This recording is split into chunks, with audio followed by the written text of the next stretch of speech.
Hello मेरे प्यारे प्यारे लिसनर्स, कैसे हो आप सब। उम्मीद करती हूँ अच्छे ही होंगे। तो आप सभी के लिए माफिया की दुल्हन भाग 2 तैयार है, तो चलिए सुनते हैं। शाम ढल चुकी थी। आरू खिड़की के पास बैठी थी जब अचानक पूरे स्टेट में हलचल बढ़ गई। नीचे गाड़ियों के आने और लोगों के चिल्लाने की आवाजें आ रही थी।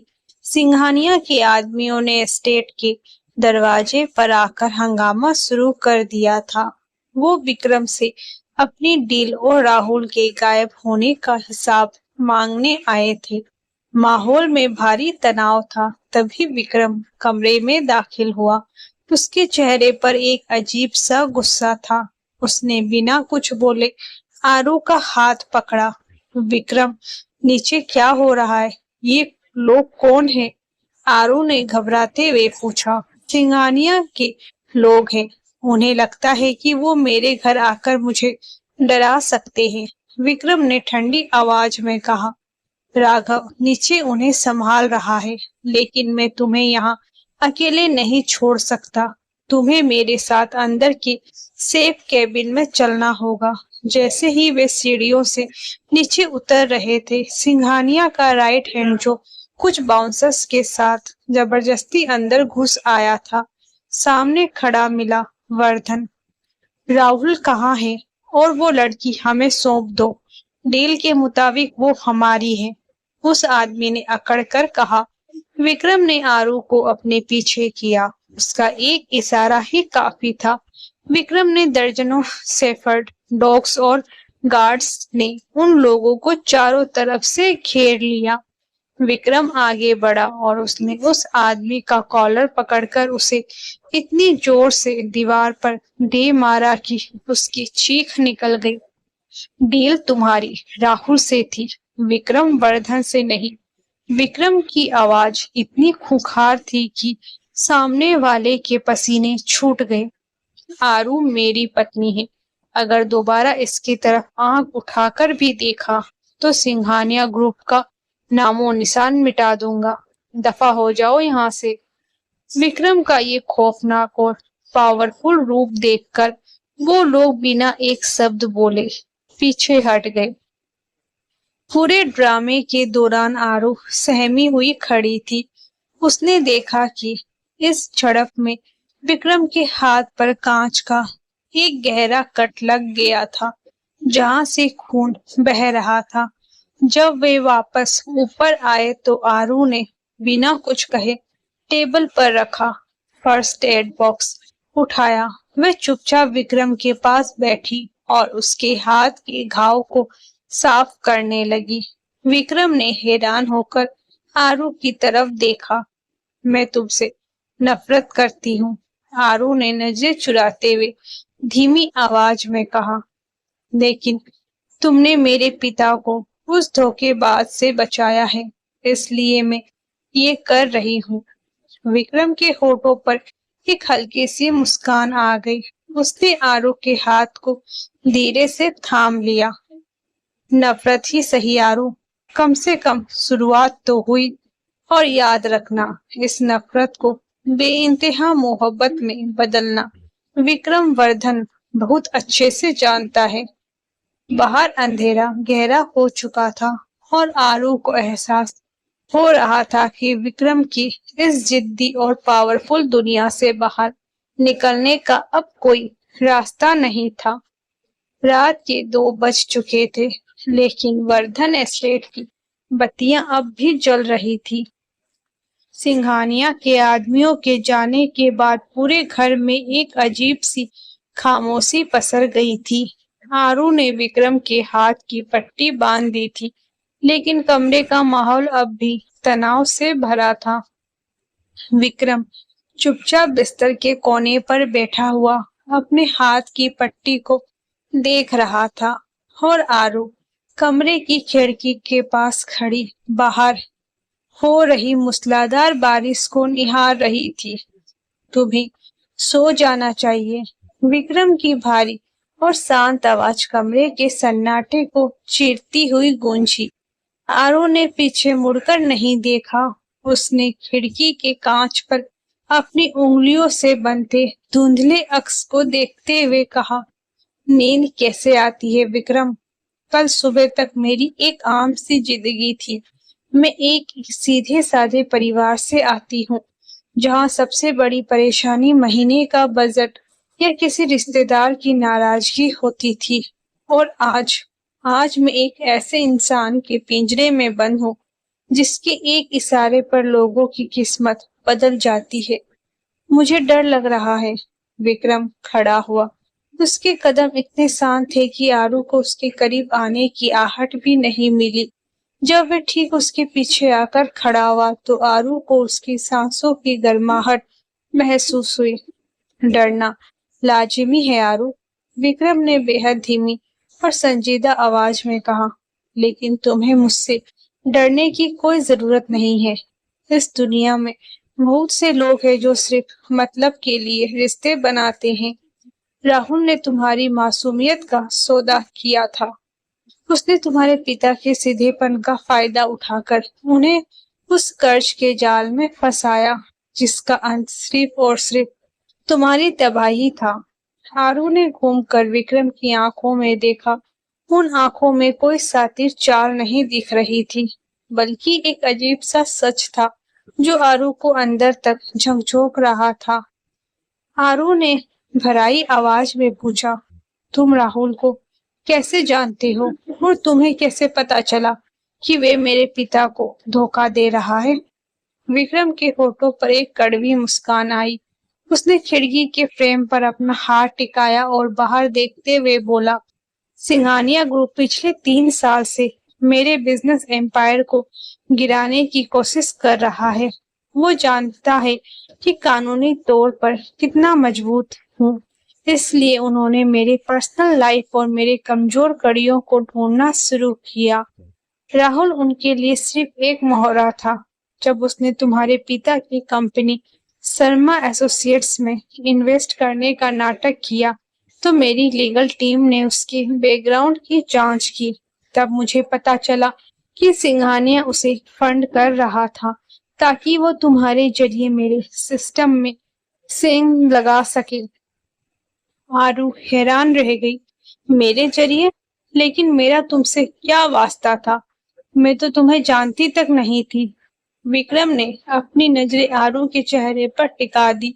उसकी आंखों में सालों पुराना एक छिपा हुआ राज तेर आया।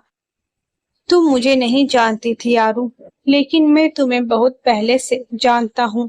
2 साल पहले जब तुम सेंट जेवियर्स कॉलेज के बाहर एक बूढ़ी औरत की मदद कर रही थी और बारिश में खुद भीग रही थी, मैं अपनी गाड़ी में वहां से गुजर रहा था। उस दिन मैंने पहली बार किसी के चेहरे पर इतनी निश्चल मासूमियत देखी थी। उसके बाद से मैंने हमेशा दूर से तुम पर नजर रखी। जब मुझे पता चला कि राहुल तुम्हें बर्बाद करने वाला है, तो मेरे पास तुम्हें वहां से उठाने के अलावा कोई रास्ता नहीं बचा था। ये सुनकर आरू के रोंगटे खड़े हो गए। ये कोई फिल्मी कहानी नहीं थी। ये एक रसूखदार इंसान का उसके प्रति एक तरफा जुनून था, जो अब उसकी हकीकत बन चुका था। आरू ने पीछे हटते हुए कहा, ये पागलपन है विक्रम। तुम किसी की जिंदगी का फैसला सिर्फ इसलिए नहीं ले सकते क्योंकि तुमने उसे एक दिन सड़क पर देखा था। मैंने फैसला तुम्हारी जिंदगी बचाने के लिए लिया आरू। विक्रम ने अपनी आवाज को बिना उठाए लेकिन बेहद मजबूती से कहा, और अब तुम यहाँ सुरक्षित हो। कल सुबह तुम्हारे पिता का सारा कर्ज चुका दिया जाएगा। उनकी कंपनी पूरी तरह सुरक्षित रहेगी। बदले में तुम्हें बस मेरी पत्नी बनकर इस घर में रहना होगा। अगली सुबह धूप की तेज किरणें जब कमरे में आई तो आरू ने खुद को सोफे पर सोया हुआ पाया। विक्रम कमरे में नहीं था। रात की बातचीत के बाद उसका सिर भारी सा लग रहा था। उसने उठकर खुद को आईने में देखा। कल का पेस्टल पिंक सूट थोड़ा अस्त व्यस्त हो गया था। तभी दरवाजे पर दस्तक हुई और सुमित्रा चाय और कुछ फल लेकर अंदर आई। नमस्ते छोटी मालकिन, सुमित्रा ने मुस्कुराते हुए कहा। बड़े साहब सुबह ही शहर के लिए निकल गए हैं। उन्होंने कहा है कि आज आप पूरे स्टेट में कहीं भी घूम सकती है, बस मेन गेट से बाहर जाने की पाबंदी है। आरू ने चाय का कप लेते हुए पूछा, सुमित्रा जी, विक्रम, मेरा मतलब है आपके बड़े साहब, क्या वो हमेशा इतने ही सख्त है? सुमित्रा ने एक पल के लिए सोचा, फिर धीरे से बोली, साहब बचपन से ही बहुत अकेले रहे हैं मालकन। जब उनके माता पिता गुजरे तो पूरे वर्धन एम्पायर को संभालने की जिम्मेदारी उनके कंधों पर आ गई। इस कॉरपोरेट और रसूख की दुनिया में अगर आप सख्त नहीं होंगे तो लोग आपको जिंदा चबा जाएंगे। साहब ने बाहर की दुनिया के लिए एक मुखौटा पहन रखा है, लेकिन दिल के बुरे नहीं है।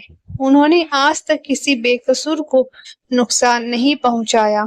सुमित्रा की बातें सुनकर आरू के मन में विक्रम के लिए चल रही नफरत और उलझन के बीच एक नया झोंका आया।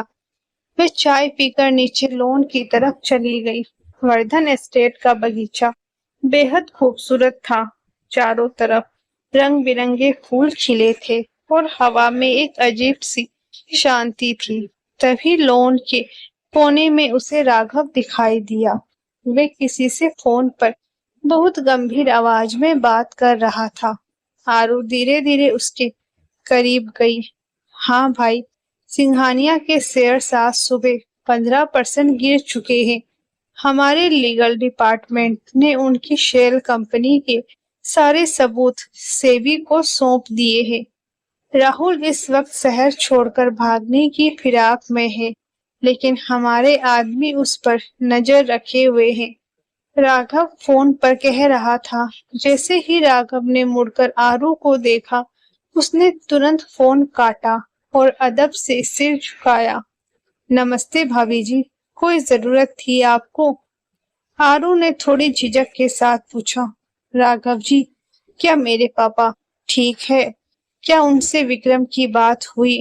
राघव ने मुस्कुराते हुए जेब से एक आईपैड निकाला और आरू की तरफ बढ़ा दिया। आप खुद देख लीजिए भाभी जी। स्क्रीन पर एक लाइव वीडियो फीड चल रही थी। आरू के पिता अपने ऑफिस में बैठे थे। उनके चेहरे पर कल रात का वो खौफ नहीं था, बल्कि एक अजीब सा सुकून था। उनके सामने विक्रम के लीगल एडवाइजर बैठे थे और कुछ पेपर साइन हो रहे थे। आरू के पिता के खाते में लोन चुकाने की राशि ट्रांसफर हो चुकी थी और उनकी कंपनी पर आया संकट टल चुका था। ये देखकर आरू की आंखों में आंसू आ गए।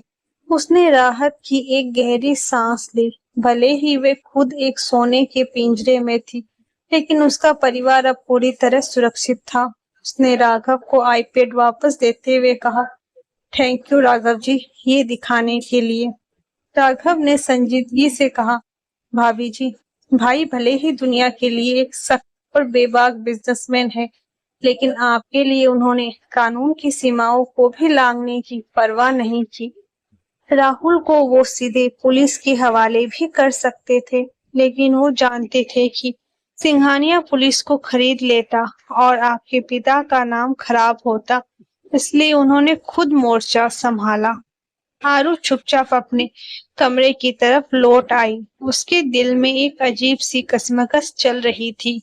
एक तरफ उसका आत्मसम्मान था, जो इस जबरदस्ती की शादी को स्वीकार नहीं कर पा रहा था, और दूसरी तरफ विक्रम का ये रूप था, जो उसके पूरे परिवार की ढाल बना खड़ा था। शाम के करीब 7 बजे एस्टेट के द्वार पर गाड़ियों के आने की आवाज आई। विक्रम वापस आ चुका था। आरू लिविंग रूम में बैठी एक किताब के पन्ने पलट रही थी, लेकिन उसका ध्यान पूरी तरह दरवाजे पर था। विक्रम अंदर दाखिल हुआ। उसके चेहरे पर दिन भर की थकान साफ दिख रही थी, लेकिन जैसे ही उसकी नजर लिविंग रूम में बैठी आरू पर पड़ी, उसके चेहरे के भाव थोड़े नरम हो गए। उसने अपना सूट जैकेट उतारा और सोफे पर बैठ गया। तुम्हारे पिता अब पूरी तरह कर्ज मुक्त हैं, विक्रम ने सीधे काम की बात करते हुए कहा। राहुल को शहर से बाहर भेज दिया गया है और सिंघानिया अब आगे कुछ महीनों तक हमारे मामलों में दखल देने की हैसियत में नहीं रहेगा। आरू खड़ी हुई और विक्रम के पास आकर रुकी। उसने बेहद ठहरे हुए लहजे में कहा, थैंक यू, मेरे परिवार को बचाने के लिए। मैं तुम्हारी शुक्रगुजार हूँ। विक्रम ने अपनी गहरी आंखें आरू पर टिका दी थी। मुझे तुम्हारा शुक्रिया नहीं चाहिए आरू। मैंने जो किया अपनी पत्नी के परिवार के लिए किया, लेकिन मैं इस रिश्ते को इतनी आसानी से स्वीकार नहीं कर सकती विक्रम। आरू ने मजबूती से कहा, तुमने मेरे परिवार को बचाया, इसके लिए मैं ताउम्र तुम्हारी कर्जदार रहूंगी। लेकिन एक पत्नी का दर्जा, प्यार और सम्मान, ये सब जबरदस्ती नहीं कमाया जा सकता। मुझे वक्त चाहिए। विक्रम एक पल के लिए खामोश रहा। उसने उम्मीद की थी कि आरू शायद चिल्लाएगी या रोएगी, लेकिन उसकी ये मैच्योरिटी और स्पष्टता विक्रम को और ज्यादा प्रभावित कर गई। वह खड़ा हुआ और आरू के बिल्कुल करीब आकर रुका। ठीक है, विक्रम ने उसकी आंखों में देखते हुए कहा, मैं तुम्हें वक्त दूंगा। मैं कोई ऐसा इंसान नहीं हूँ जो किसी महिला की मर्जी के बिना उस पर अपना हक जताए। तुम इस घर में पूरी आजादी से रहोगी जब तक तुम खुद मेरे पास नहीं आओगी। मैं तुम्हारे और मेरे बीच की इस दूरी को पार नहीं करूंगा। लेकिन याद रखना आरू, तुम सिर्फ मेरी हो और ये सच कभी नहीं बदलेगा। आरू ने उसकी आंखों में देखा। उनमें एक अजीब सा ठहराव और ईमानदारी थी। उसने धीरे से सिर हिलाया। ये एक ऐसी मुक्त संधि थी जो उन दोनों के बीच एक नए रिश्ते की शुरुआत कर रही थी। एक ऐसा रिश्ता जो जबरदस्ती से शुरू हुआ था, लेकिन अब यथार्थ और सम्मान की जमीन पर आगे बढ़ रहा था। अगले कुछ हफ्ते वर्धन एस्टेट में बेहद शांति से गुजरे। आरू ने धीरे धीरे उस बड़े से घर के माहौल में खुद को ढालना शुरू कर दिया था। उसने सुमित्रा के साथ मिलकर एस्टेट के कुछ हिस्सों को रीडेकोरेट किया, लाइब्रेरी की किताबों को सलीके से लगाया और खुद को व्यस्त रखने की कोशिश की। विक्रम का बर्ताव भी आरू के प्रति बेहद सम्मानित था। वे रोज सुबह और शाम डाइनिंग टेबल पर मिलते थे। उनकी बातचीत अब सिर्फ औपचारिकताओं तक सीमित नहीं थी। वे बिजनेस, किताबों और दुनिया भर की चीजों पर चर्चा करने लगे थे। आरू को धीरे धीरे समझ आ रहा था कि विक्रम जितना बाहर से सख्त और बेबाक था, अंदर से उतना ही पढ़ा लिखा और सुलझा हुआ इंसान था। एक शाम जब बाहर हल्की बूंदाबांदी हो रही थी, विक्रम अपने केबिन में कुछ फाइल्स देख रहा था। आरू उसके लिए अपने हाथों से बनाई हुई ब्लैक कॉफी लेकर अंदर गई। कॉफी, आरू ने कप टेबल पर रखते हुए कहा। विक्रम ने फाइल्स से नजरें हटाकर आरू की तरफ देखा और मुस्कुराया। Thank you. वैसे आज तुम्हारी माँ का फोन आया था मेरे ऑफिस में। आरू चौंक गई। मम्मी का? उन्होंने क्या कहा? क्या वो ठीक है? वो बिल्कुल ठीक है, विक्रम ने कॉफी का सिप लेते हुए कहा। वो बस तुम्हारी खैरियत पूछ रही थी। मैंने उनसे कहा कि तुम बहुत खुश हो और जल्द ही हम दोनों उनसे मिलने शहर जाएंगे। आरू की आंखों में एक चमक आ गई। क्या सच में? क्या मैं मम्मी पापा से मिल सकती हूँ? विक्रम ने फाइल्स को बंद किया और आरू के हाथ को धीरे से छुआ। इस बार आरू ने अपना हाथ पीछे नहीं खींचा। बिल्कुल मिल सकती हो। मैंने कहा था ना आरू, तुम यहाँ कैदी नहीं हो।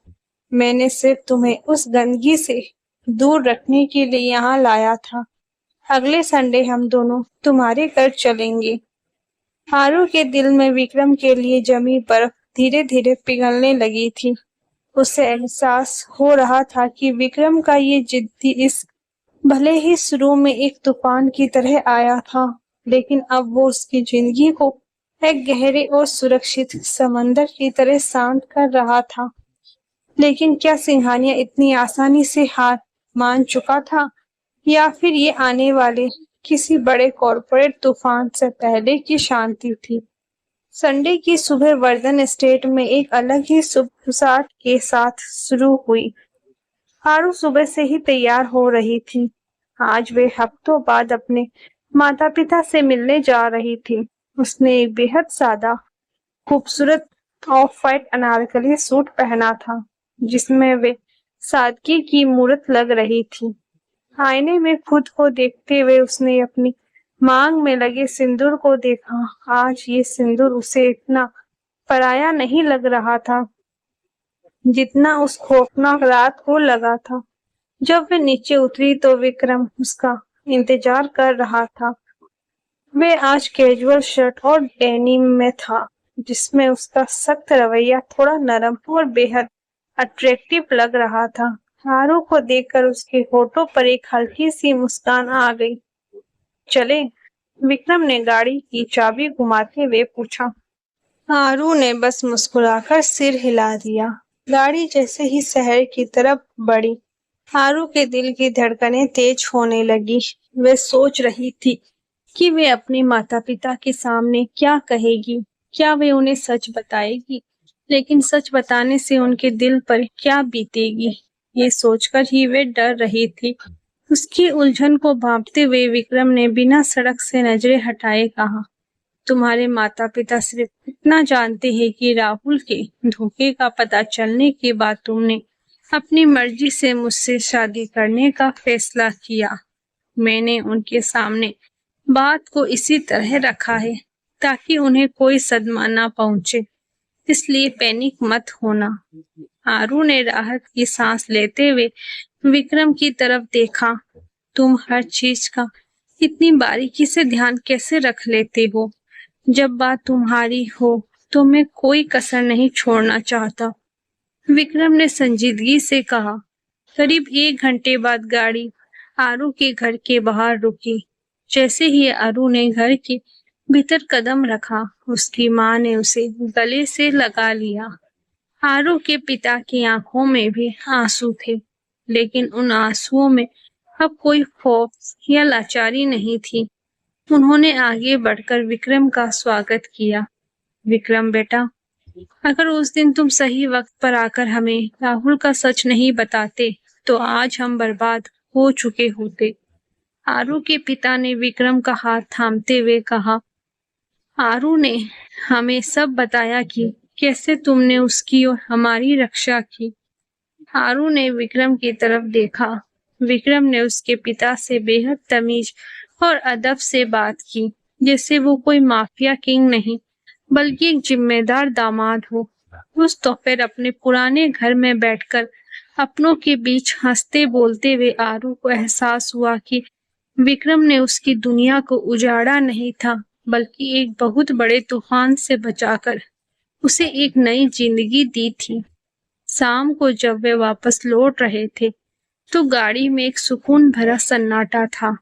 आरू ने धीरे से अपना हाथ बढ़ाया और विक्रम के हाथ पर रख दिया, जो गियर बदल रहा था। थैंक यू विक्रम, आज तुमने मेरे माता पिता के सामने जो मान रखा उसके लिए मैं हमेशा तुम्हारी इज्जत करूंगी, आरू ने दिल से कहा। विक्रम ने गाड़ी किनारे रोकी। उसने मुड़कर आरू के हाथ को अपने दोनों हाथों में लिया और उसकी आंखों में झांकते हुए बोला, मैंने कहा था ना आरू, मुझे तुम्हारा शुक्रिया नहीं चाहिए, मुझे बस तुम्हारा वो वक्त चाहिए जो तुम मुझे पूरी तरह अपना सको। आरू ने इस बार अपनी नजरें नहीं चुराई। उसने विक्रम की आंखों में इस बेइंतहा इश्क की गहराई को देखा, जो अब उसे डरा नहीं रहा था बल्कि अपने आगोश में ले रहा था।